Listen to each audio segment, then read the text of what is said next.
ಕೆಲವರು ಉಪ್ಪಿಟ್ಟು ಮಾಡಕ್ಕೆ ಬರಲ್ಲ ಇನ್ನ. ಎಲ್ಲರೂ ಉಪ್ಪಿಟ್ಟು ಅಂದ್ರೆ ಓಡೋಗ್ತಾರೆ, ನಮ್ಮಲ್ಲಿ ಕೇಳಿ ಮಾಡಿಸ್ಕೊಂಡು ತಿಂತಾರೆ. ನೆಕ್ಸ್ಟ್ ಪೈನಾಪಲ್ ಕ್ಲೀನಾಗಿ ಮಾಡಿದ್ರೆ ಮನೇಲಿ 3 ಹೊತ್ತು ಬಿಸಿಯಾಗಿ ಮಾಡ್ಕೊಡು ಚೆನ್ನಾಗಿ ತಿನ್ಬೋದು. ಇವತ್ತು ಒಂದು ರೆಸಿಪಿ ತೋರಿಸ್ತೀನಿ. ಅಂತ ಸ್ಪೆಷಲ್ ಏನಿಲ್ಲ, ಎಲ್ಲರ ಮನೇಲೂ ಮಾಡ್ತೀರಾ, ಇಲ್ಲ ಅಂತಲ್ಲ. ಬಟ್ ಬ್ರಾಹ್ಮಿನ್ಸ್ ಸ್ಟೈಲಲ್ಲಿ ಉಪ್ಪಿಟ್ಟು ಹೆಂಗೆ ಮಾಡೋದು ಅಂತ ಇವತ್ತು ತೋರಿಸ್ತೀನಿ. ಉಪ್ಪಿಟ್ಟು ನಮ್ಮನೇಲಿ 3 ಹೊತ್ತು ಉಪ್ಪಿಟ್ಟು ಕೊಟ್ಟರು ತಿಂತೀವಿ, ಯಾಕಂದರೆ ನಮ್ಮಮ್ಮ ಅಷ್ಟು ಚೆನ್ನಾಗಿ ಮಾಡ್ತಾರೆ. ಉಪ್ಪಿಟ್ಟು ಯಾರು ತಾನೇ ಮಾಡಲ್ಲ, ಯಾರ ಮನೇಲಿ ತಾನೇ ಮಾಡಲ್ಲ. ಒಬ್ರೊಬ್ರು ಮನೇಲಿ ಒಂದೊಂದು ಥರ ಡಿಫ್ರೆಂಟಾಗಿ ಮಾಡ್ತಾ ಇರ್ತೀರಾ. ಮತ್ತು ತುಂಬ ಜನಕ್ಕೆ ಆ್ಯಕ್ಚುಲಿ ಉಪ್ಪಿಟ್ಟು ಅಂದರೆ ಇಷ್ಟ ಇಲ್ಲ, ಕಾಂಕ್ರೀಟು ಅಂತೀರಾ. ಸೊ ನಮ್ಮ ಮನೇಲಿ ಯಾವ ರೀತಿ ಉಪ್ಪಿಟ್ಟು ಮಾಡ್ತೀವಿ ಅಂತ ಹೇಳಿ ತೋರ್ಸೋದಷ್ಟೇ. ಸೊ ನೀವು ಬ್ರಾಹ್ಮಿನ್ಸ್ ಸ್ಟೈಲಲ್ಲಿ ಟ್ರೈ ಮಾಡಬೇಕು ಅಂತ ಇದ್ರೆ ಖಂಡಿತ ಇದನ್ನು ಟ್ರೈ ಮಾಡ್ಬೋದು, ಒಂಥರ ಚೆನ್ನಾಗಿರುತ್ತೆ. ಆ್ಯಂಡ್ ನಾವು ಬನ್ಸಿ ರವೆ ಎಲ್ಲ ಯೂಸ್ ಮಾಡಲ್ಲ, ಕೆಲವರು ಬನ್ಸಿ ರವೆ ಯೂಸ್ ಮಾಡ್ತಾರೆ, ನಾವು ಮೀಡಿಯಂ ರವೆ ಯೂಸ್ ಮಾಡ್ತೀವಿ. ಆ್ಯಕ್ಚುಲಿ ನಮ್ಮ ಅಪ್ಪಂಗೆ ಬನ್ಸಿ ರವೆ ಉಪ್ಪಿಟ್ಟು ಅಂದರೆ ತುಂಬ ಇಷ್ಟ, ಬಟ್ ನನಗೆ ಮೀಡಿಯಂ ರವೆ ಉಪ್ಪಿಟ್ಟು ಅಂದರೆ ಇಷ್ಟ. ಸೊ ಅದ್ರ ಜೊತೆಗೆ ಇವತ್ತು ಸ್ಪೆಷಲ್ ಆಗಿ ಒಂದು ಸೂಪರ್ ಆಗಿರುವಂಥ ಕೇಸರಿ ಬಾತ್ ಮಾಡ್ತಾ ಇದ್ದಾರೆ. ಅದು ಸ್ಪೆಷಲ್ ಕೇಸರಿ ಬಾತ್, ನಾರ್ಮಲ್ ಕೇಸರಿ ಬಾತ್ ಅಲ್ಲ. ಸೊ ಬನ್ನಿ, ಇವತ್ತು ನಮ್ಮಮ್ಮ ಉಪ್ಪಿಟ್ಟು ಮಾಡ್ತಾ ಇದ್ದಾರೆ. ಅಂದರೆ ಇವತ್ತು ರಾತ್ರಿ ಊಟಕ್ಕೆ ನಮಗೆ ಉಪ್ಪಿಟ್ಟು ಕೇಸರಿ ಬಾತು. ಎಲ್ಲರೂ ಬೆಳಗ್ಗೆ ಉಪ್ಪಿಟ್ಟು ಕೇಸರಿ ಬಾತ್ ತಿಂದರೆ ನಾವು ರಾತ್ರಿ ಉಪ್ಪಿಟ್ಟು ಕೇಸರಿ ಬಾತ್ ತಿಂತೀವಿ, ಯಾಕಂದರೆ ಉಪ್ಪಿಟ್ಟು 3 ಹೊತ್ತು ಕೊಟ್ಟರು ತಿನ್ನೋವಂಥ ಪರಿಸ್ಥಿತಿ ಅಲ್ಲ. ನಮಗೆ ಇಷ್ಟ, ಆ್ಯಕ್ಚುಲಿ ಇಷ್ಟ, ಉಪ್ಪಿಟ್ಟು ಅಂದರೆ ಭಾಳ ಇಷ್ಟ. One of the healthiest food. Diet ಮಾಡ್ತಾ ಇರೋರ್ಗಂತೂ ಉಪ್ಪಿಟ್ಟು one of the best food. So ಅದಕ್ಕೆ ಇವತ್ತು ಉಪ್ಪಿಟ್ಟು ರೆಸಿಪಿ ತೋರಿಸ್ತೀನಿ, ಬನ್ನಿ ಗಾಯ್ಸ್. ಬ್ರಾಹ್ಮಣರ ಸ್ಟೈಲ್ ಉಪ್ಪಿಟ್ಟು ಅಲ್ಲ, ಕಾಂಕ್ರೀಟ್ ಅನ್ನೋದೇನಕ್ಕಮ್ಮ? ತಿಂದ್ರೆ ಹಂಗೆ ಕಾಂಕ್ರೀಟ್ ಥರ ಅಂಟ್ಕೊಂಡ್ಬಿಡುತ್ತೆ ಅಂತ ಮಾಡಕ್ ಬರಲ್ಲ ಹಂಗಂದವ್ರಿಗೆ. ಕ್ಲೀನಾಗಿ ಮಾಡಿದ್ರೆ ಮನೇಲಿ 3 ಹೊತ್ತು ಬಿಸಿಯಾಗಿ ಮಾಡ್ಕೊಡು ಚೆನ್ನಾಗಿ ತಿನ್ಬೋದು. ಮಾಡೋರ ಮೇಲೆ ಡಿಪೆಂಡ್, ಮಾಡೋರ ಮೇಲೆ ತಿನ್ಬಿಟ್ರೆ ಅಷ್ಟೇ, ಬೇಕಾಬಿಟ್ಟಿ ಮಾಡಿಕೊಟ್ರೆ ಎಲ್ಲರೂ ಉಪ್ಪಿಟ್ಟು ಅಂದ್ರೆ ಓಡೋಗ್ತಾರೆ, ನಮ್ಮಲ್ಲಿ ಕೇಳಿ ಮಾಡಿಸ್ಕೊಂಡು ತಿಂತಾರೆ. ಎಣ್ಣೆ ಕಾಯ್ತಾ ಇದೆ. ಕಡಲೆಬೇಳೆ ಉದ್ದಿನಬೇಳೆ ಜಾಸ್ತಿ ಹಾಕ್ತೀವಿ ನಾವು, ಬಿಕಾಸ್ ನಮಗೆ ಕುಟುಂಬ ಅಂತ ಇರಬೇಕು. ರವೆನ ಹುರಿದಿಟ್ಕೊಂಡಿದ್ದಾರೆ, ಚೆನ್ನಾಗಿ ರೋಸ್ಟ್ ಮಾಡೋದೇ ಇಂಪಾರ್ಟೆಂಟ್. ರೋಸ್ಟ್ ಮಾಡಿಲ್ಲ ಅಂದ್ರೆ ಕಾಂಕ್ರೀಟ್ ಆಯ್ತದೆ, ಇಲ್ಲ ಅಂದ್ರೆ ಕರೆಕ್ಟಾಗಿ ಉಪ್ಪಿಟ್ಟು ಆಯ್ತದೆ. ತರಕಾರಿ ಅದು ಸ್ಪೆಷಲ್, ಅವರೆಕಾಯಿ ಉಪ್ಪಿಟ್ಟು. ಅವರೆಕಾಯಿ ಸ್ಪೆಷಲ್, ಇದು ಬಟಾಣಿ, ಕ್ಯಾರೆಟ್, ನೀವು ಏನ್ ತರಕಾರಿ ಬೇಕಾದ್ರೆ ಹಾಕೋಬಹುದು, ನಮ್ಮ ಇಷ್ಟ ಚಾಯ್ಸ್. 1 ಟೊಮೊಟೊ, 2 ಮೆಣಸಿನಕಾಯಿ, ನಮ್ಮನೆ ಮಟ್ಟಿಗೆ. ನೀವು ಅವ್ರ ಖಾರ ಅವ್ರಿಗೆ ಡಿಪೆಂಡೆಂಟ್, ಎಷ್ಟು ಬೇಕೋ ಅಷ್ಟು. ಆಯ್ತಾ? ಚಟಪಟ ಅನ್ಬೇಕೀಗ. ಸಾಸಿವೆ, ಕಡಲೆಬೇಳೆ ಉದ್ದಿನಬೇಳೆ, ಸಾಸಿವೆ ನೋಡೋಣ. ಆಗಿದೆ. ಜಾಸ್ತಿ ಸಾಸಿವೆ, ಹೌದು, ತುಂಬಾ ರುಚಿ ಇರುತ್ತೆ ಉಪ್ಪಿಟ್ಟು. ಸಾಸಿವೆ ಹಾಕ್ಬೇಕು ಚೆನ್ನಾಗಿ. ನಾನು ದೂರ ಹೋಗ್ತೀನಿ, ಚಟ್ಪಟ ಬಿಟ್ಟದು. ಆಯ್ತಾ? ಅದಾಗಿದ ತಕ್ಷಣ ಫಸ್ಟ್ ಈರುಳ್ಳಿ ಹಾಕ್ಬಾರ್ದು, ಹಸಿಮೆಣಸಿನ್ಕಾಯಿ, ಕರಿಬೇವು ಹಾಕ್ಬೇಕು. ಟೊಮೊಟೊ, ತರಕಾರಿ ಅದನ್ನ ಸ್ವಲ್ಪ ನಾನು ಉಪ್ಪು ಹಾಕಿ ಬೇಯಿಸ್ಕೊಂಡಿದ್ದೀನಿ, ಒಂದು ಅರ್ಧಂಬರ್ಧ. ತರಕಾರಿಗಳನ್ನ ಸ್ವಲ್ಪ ಬೇಗ ಮಾಡ್ಕೋಬಹುದು, ಈಸಿ ಅಂತ. ಇದೆಲ್ಲ ಇದಕ್ಕೂ ಜೊತೆಗೆ ಈರುಳ್ಳಿ, ಒಂದು ದೊಡ್ಡ ಈರುಳ್ಳಿ ಹಾಕಿದ್ದೀನಿ ಅಷ್ಟೇ. ಯಾಕಂದ್ರೆ ಕೆಲವರು ಈರುಳ್ಳಿನ ಹಾಕಲ್ಲ, ನಮ್ಮ ಕಡೆ ಜಾಸ್ತಿ ತೆಂಗಿನಕಾಯಿ ಹಾಕ್ತೀವಿ. ಈರುಳ್ಳಿ ಆಪ್ಷನ್ನು, ಹಾಕೋಬಹುದು, ಇಲ್ಲಾಂದ್ರೆ ಹಾಕೊಳ್ದೇ ಇದ್ರು ಬೇಡ, ನಿಮ್ಮಿಷ್ಟ.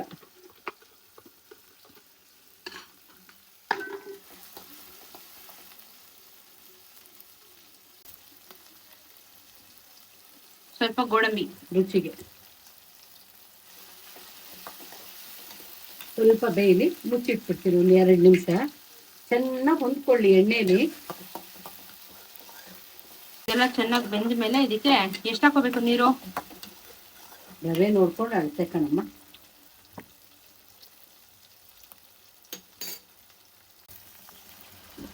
ರವೆಗೆ ಡಿಪೆಂಡ್, ಉದ್ರದ್ರಾಗ್ಬೇಕಾ, ಮೆಡೆ ಬೇಕಾ, ಕೆಲವರು ಸಾಫ್ಟ್ ಆಗಿ, ಇಲ್ಲಾಂದ್ರೆ ಗಂಜಿ ಉಪ್ಪಿಟ್ಟು ಬೇಕಾ, ನಿಮ್ಮ ಮೇಲೆ ಡಿಪೆಂಡ್. ಹೆಂಗ್ ಬೇಕೋ ಹಂಗೆ ನೀರು ಹಾಕೊಳ್ಳಿ. ನಾನು ಇಷ್ಟ ಹಾಕೋತಾ ಇದ್ದೀನಿ. ಇವಾಗ ಸ್ವಲ್ಪ ಉಪ್ಪು ಹಾಕೋತೀನಿ. ಕುದಿಯಕ್ಕೆ 2 ನಿಮಿಷ ಬಿಟ್ಬಿಡ್ಬೇಕು. ಉಪ್ಪು ಹಾಕಿ ಮುಚ್ಚಿಟ್ಬಿಟ್ರೆ ಕುದಿಯುತ್ತೆ. ಅಷ್ಟರೊಳಗಡೆಗೆ ಕೇಸರಿ ಬಾತ್ ಮಾಡ್ತಾರೆ. Special kesari bath, special favourite, ನಮ್ಮಲ್ಲಿ ಎಲ್ಲರಿಗೂ ಫೇವ್ರೇಟ್ ಇದು. ಉಪ್ಪಿಟ್ಟು ಕೇಸರಿ ಬಾತು ಸಖತ್ತಾಗಿರುತ್ತೆ ಕಾಂಬಿನೇಷನ್. ಸೊ ಕೇಸರಿ ಬಾತ್ ಮಾಡೋದಕ್ಕೆ ಏನೇನು? ತುಂಬಾ easy. Actually pineapple kesari Baat ಮಾಡ್ತಾ ಇದ್ದಾರೆ. ಹಾಲು, ಏಲಕ್ಕಿ ಪುಡಿ, ಕೇಸರಿ ಪುಡಿ, ಗೋಡಂಬಿ, ಲವಂಗ, ಮೇನ್ ಇಂಗ್ರೀಡಿಯೆಂಟ್ ಪೈನಾಪಲ್, ಸಕ್ಕರೆ. ಕೆಲವರು ಬೆಲ್ಲ ಹಾಕೋತಾರೆ, ಸಕ್ಕರೆ ಹಾಕೋತೀನಿ ನಾನು. ಇವಾಗ ರವೆನ ಸೇಮ್ ಮೀಡಿಯಂ ರವೆನೇನಾ? ತುಪ್ಪದಲ್ಲೇ ಉರಿಬೇಕು ಇದನ್ನ. ಮೀಡಿಯಂ ರವೆ ಅಂದ್ರೆ ಬಾಂಬೆ ರವೆ ಅಂತಾರೆ, ಚಿರೋಟಿ ರವೆ ಅಂತಾರೆ. ಮೀಡಿಯಂ ರವೆ ಉಪ್ಪಿಟ್ಟಿಗೆ, ಚಿರೋಟಿ ರವೆ ಇದು ಬಾಂಬೆ ರವೆ ಅಂತ ಹೇಳ್ತಾರೆ. ತುಂಬಾ ಸಣ್ಣ ಇರುತ್ತೆ, ಸಾಫ್ಟ್ ಆಗಿರ್ಬೇಕು. ಮೀಡಿಯಂ ರವೆ ಮಾಡಬಾರ್ದು, ಚೆನ್ನಾಗಿರಲ್ಲ ಟೇಸ್ಟ್. ನೋಡಿ ತುಪ್ಪ, 1 ಚಮಚ ತುಪ್ಪ. ಒಂದಾ ಭದ್ರ 2 ಹಾಕಿದ್ರೇನೆ ಮಜ. ಈ ತುಪ್ಪ ಹಾಕಷ್ಟು ಕೇಸರಿ ಬತ್ಕಿ ಎಮ್ಮಿ ಟೇಸ್ಟ್. ಗೋಡಂಬಿ, ಲವಂಗ. ನಾವು ದ್ರಾಕ್ಷಿ ತರೋದೇ ಇಲ್ಲ ಮನೇಲಿ, ದ್ರಾಕ್ಷಿ ಹಾಕೋಬಹುದು. ಸ್ವಲ್ಪ ಹುಳಿ ಬರುತ್ತೆ, ನಾವು ಪೈನಾಪಲ್ ಇರೋದ್ರಿಂದ ಇದರಲ್ಲಿ ಹುಳಿ ಸಿಹಿ ಎರಡೂ ಇರುತ್ತೆ. ಹಾಗಾಗಿ ದ್ರಾಕ್ಷಿನ ಸ್ಕಿಪ್ ಮಾಡ್ತಾ ಇದ್ದೀನಿ. ಗೋಡಂಬಿ ಅಂಡ್ ಲವಂಗ ಹುರಿದಿರೋದು ಎಣ್ಣೆಲಿ ಹುರಿದಿದ್ದೀನಿ. ಇದು ಮೀಡಿಯಂ ರವೆ. ಎಸ್, ಇದು ಮೀಡಿಯಂ ರವೆ.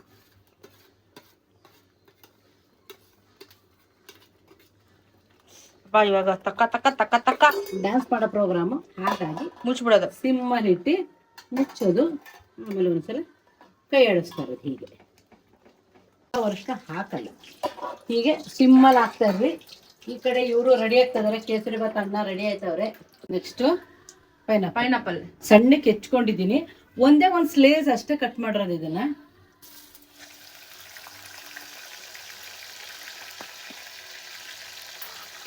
ಇದು ಸ್ವಲ್ಪ ತುಪ್ಪದಲ್ಲೇ ಬೇಯಬೇಕು, ಅವಾಗಲೇ ರುಚಿ. ಬೇನಿ ಸ್ವಲ್ಪ ನೋಡಿ. ಲವಂಗನೂ ಅಷ್ಟೇ ಸಖತ್ ಫ್ಲೇವರ್ ಕೊಡುತ್ತೆ ಲವಂಗ. ಉಪ್ಪಿಟ್ಟು ಇಸ್ ರೆಡಿ. ಸ್ವಲ್ಪ ಕದಡಬೇಕು. ಹಿಂಗಿದೆ ನೋಡಿ ಉಪ್ಪಿಟ್ಟು.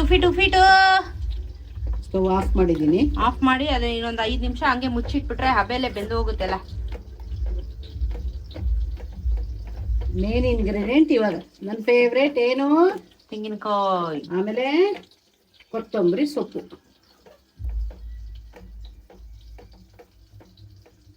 ಚೆನ್ನಾಗಿ ತೆಂಗಿನಕಾಯಿ ಹಾಕ್ಬೇಕು, ಇಲ್ಲ ಅಂದ್ರೆ ಮಜಾ ಇರಲ್ಲ.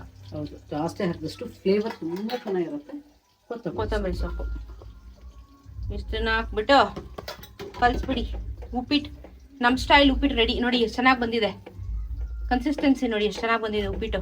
ಈ ತರ ಹಾಕೊಂಡು ತಿನ್ನೋರು ಇದ್ರ ಮೇಲಂತೂ ಒಂಚೂರು ತುಪ್ಪ ಹಾಕಿದ್ರೆ ಇನ್ನ ಮಸ್ತಾಗಿರುತ್ತೆ, ಮಜಾ ಇರುತ್ತೆ. ತಿನ್ನೋ ಟೈಮಲ್ಲಿ ಹಾಕೊಳ್ಳೋಣ. ಇವಾಗ ಸ್ವಲ್ಪ ಸ್ಟವ್ ಆಫ್ ಮಾಡಿದ್ದೀನಿ, ಒಂದ್ 2 ನಿಮಿಷ ಮುಚ್ಚಿಟ್ಬಿಡ್ತೀನಿ. ನೋಡಿ ಹೆಂಗೈತೆ. ಈ ತರ ಮಾಡಿದ್ರೆ ಆರಾಮಾಗಿ ನೆಮ್ಮದಿಯಾಗಿ ತಿನ್ಬೋದು. ಹಿಂಗಿರ್ಬೇಕು ಉಪ್ಪಿಟ್ಟು ಕನ್ಸಿಸ್ಟೆನ್ಸಿ. ಕೆಲವರು ಉಪ್ಪಿಟ್ಟು ಮಾಡಕ್ಕೆ ಬರಲ್ಲ, ಇನ್ನ ಬರೀ ಈರುಳ್ಳಿ ಅನ್ಕೋತಾರೆ ಮಕ್ಕಳು. ಇದು ನೋಡಿ ಸ್ಪೆಷಲ್. ಇದಕ್ಕೆ ನಾವು ಶುಂಠಿ ಕೂಡ ಹಾಕೋಬಹುದು, ಇನ್ನ ಚೆನ್ನಾಗಿರುತ್ತೆ. ಶುಂಠಿ ಹಾಕಿದ್ರೆ ಈರುಳ್ಳಿ ಹಾಕಲ್ಲ ನಾವು, ಹಾಗಾಗಿ ಸ್ಕಿಪ್ ಮಾಡ್ತೀನಿ. ಈ ಕಡೆ ಕೇಸರಿ ಬತ್ಕೆ ರೆಡಿ ಆಯ್ತು. ಪೈನಾಪಲ್ ಎಲ್ಲ ನೋಡಿ ಚೆನ್ನಾಗಿ ಎಮ್ಮೆ ಟೇಸ್ಟ್ ಬರ್ತಾ ಇದೆ. ಇವಾಗ ತುಪ್ಪದಲ್ಲಿ ಹುರಿದಿದ್ದೀನಿ, ಮತ್ತೆ ಬಾಂಬೆ ರವೆ ಜೊತೆಗೆ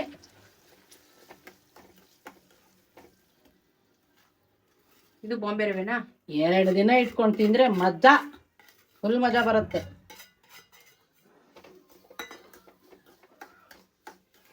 ಸ್ವಲ್ಪ ಹುರಿದಿರೋ ರವೆನೆ ಮತ್ತೆ ಉರಿಯೋದು ಫ್ಲೇವರ್. ಎಸ್, ಸ್ವಲ್ಪ ನೀರು ಹಾಕೋತಾ ಇದ್ದೀನಿ ರವೆ ಬೇಯೋ ತನಕ. ಸ್ವಲ್ಪನೇ, ಜಾಸ್ತಿ ಹಾಕೊಳ್ಳಲ್ಲ. ರವೆ ಬೇಯಬೇಕು.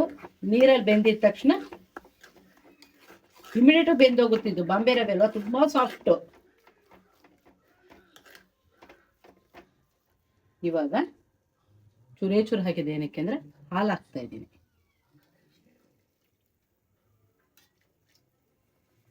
ನಂಗೆ ಕೇಸರಿ ಬಾತ್ಗೆ ಹಾಲು ಹಾಕ್ತಾರೆ ಅಂತ ಗೊತ್ತೇ ಇರಲಿಲ್ಲ, ಇವತ್ತೇ ಗೊತ್ತಾಗಿದೆ. ಅಯ್ಯೋ ಎಂಥ ಫ್ಲೇವರ್ ಗೊತ್ತಾ. ಸಿಹಿ ಪೊಂಗಲ್ಗೆ ನಾವು ಹೆಂಗೆ ಹಾಲು ಹಾಕ್ತೀವಿ ಅದೇ ಥರನೇ ಇದಕ್ಕೂ ಹಾಲು ಹಾಕಿದ್ರೇ ರುಚಿ ಜಾಸ್ತಿ ಬರೋದು.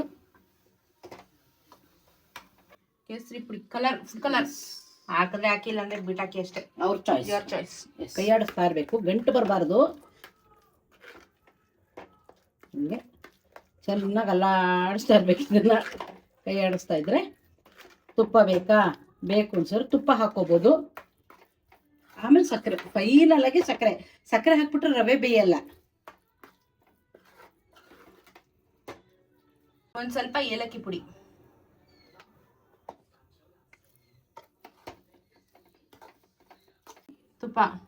ತುಪ್ಪ ಹಾಕ್ಬಿಟ್ಟು ಸಿಮ್ಮಲ್ಲಿ ಮುಚ್ಚಿಡ್ಬೇಕೀಗ. ಸಿಮ್ಮಲ್ಲಿ ಮುಚ್ಚಿಟ್ಟು 2 ನಿಮಿಷ ಬಿಟ್ಬಿಟ್ರೆ ಎಲ್ಲ ಫ್ಲೇವರು ತಗೊಳುತ್ತೆ. ಆಮೇಲೆ ಸಕ್ಕರೆ ಇದೆಲ್ಲ ಬೆಂದಿದೆ ನೋಡಿ. ಇವಾಗ ಸಕ್ಕರೆ ಹಾಕ್ತೀನಿ. ಸ್ವೀಟ್ ಎಷ್ಟು ಬೇಕೋ ಅಷ್ಟು ಹಾಕೊಳ್ಳಿ. ಎಸ್,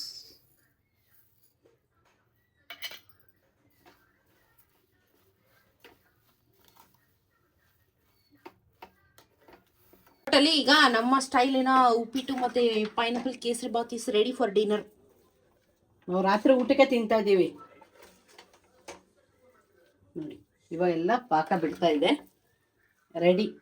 ತಟ್ಟೆಗೆ ತೊಗೊಂಬರ್ತೀನಿ, ಟೇಸ್ಟ್ ಮಾಡಿ. ಇದು ಕೇಸರಿ ಬಾತ್ಗೆ ಫಸ್ಟ್ ಕೇಸರಿ ಬಾತ್ ತಿಂತೀನಿ.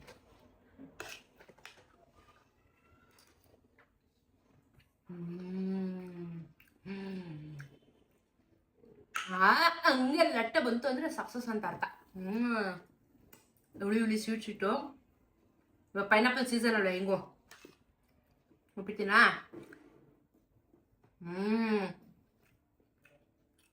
ನಿಜ ಹೇಳ್ತೀನಿ, ಈ ಥರ ನೋಡಿ ಎಷ್ಟು ಉದ್ರುದ್ರಾಗಿರ್ಬೇಕು ಉಪ್ಪಿಟ್ಟು. ಮಾಡಿಕೊಟ್ರೆ ಸೈಡಲ್ಲಿ ಒಂದು ಉಪ್ಪಿನಕಾಯಿ ಗಟ್ಟಿ ಮೊಸರು ಹಾಕೊತೀನಿ. ಹಂಗೆ ತಿನ್ನೋಕ್ಕೂ ಸಖತ್ತಾಗಿದೆ. ಈ ಥರ ಮಾಡಿದ್ರೆ ಉಪ್ಪಿಟ್ಟು ಅಸಹ್ಯನೇ ಆಗಲ್ಲ. ಫಸ್ಟ್ ಆಫ್ ಆಲ್ ಎಷ್ಟು ಚೆನ್ನಾಗಿರುತ್ತೆ, ಅಷ್ಟು ರುಚಿ ಆಯ್ತಾ. ಇವಾಗೆಲ್ಲ ಸೀಸನ್ ಇರೋದ್ರಿಂದ ಅವರೆಕಾಯಿ ಎಲ್ಲ ಹಾಕಿ ಮಾಡಿದ್ದಾರೆ. ಇಲ್ಲಾಂದ್ರೆ ನಮ್ಮಲ್ಲಿ ಉಪ್ಪಿಟ್ಟು ಹಿಂಗೆ ಮಾಡೋದು. ಈ ಥರ ಎಮ್ಮಿ ಆಗಿರುತ್ತೆ, ತಿನ್ನೋದಕ್ಕೂ ಖುಷಿ ಆಗುತ್ತೆ. ನೀವೊಂದ್ಸತಿ ಮಾಡ್ಕೊಂಡು ಟ್ರೈ ಮಾಡಿ. ಇದು ಬ್ರಾಹ್ಮಿನ್ಸ್ ಸ್ಟೈಲ್ ಉಪ್ಪಿಟ್ಟು ಕೇಸರಿ ಬಾತು. ಒಬ್ಬರೊಬ್ರು ಈರುಳ್ಳಿ ಹಾಕ್ತಾರೆ, ಒಬ್ಬರೊಬ್ರು ಈರುಳ್ಳಿ ಹಾಕಲ್ಲ. ಈರುಳ್ಳಿ ಹಾಕಿಲ್ಲ ಅಂದರೆ ಶುಂಠಿ ಹಾಕ್ಕೋಬೋದು. ಸೊ ನಾನು ಉಪ್ಪಿಟ್ಟು ಮಾಡಿದಾಗ ನಾನು ಆ್ಯಕ್ಚುಲಿ ಈರುಳ್ಳಿ ಹಾಕಲ್ಲ, ನಾನು ಶುಂಠಿ ಹಾಕ್ತೀನಿ. ನಾನು ಉಪ್ಪಿಟ್ಟು ಚೆನ್ನಾಗಿ ಮಾಡ್ತೀನಿ, ನಂಗೆ ಉಪ್ಪಿಟ್ಟು ಮಾಡೋಕ್ಕೆ ಬರುತ್ತೆ. ನೀವು ಟ್ರೈ ಮಾಡ್ಕೊಂಡು ತಿನ್ಬಿಟ್ಟು ನನಗೆ ರೆಸಿಪಿ ಆದಮೇಲೆ ಕಮೆಂಟಲ್ಲಿ ಹೇಳಿ.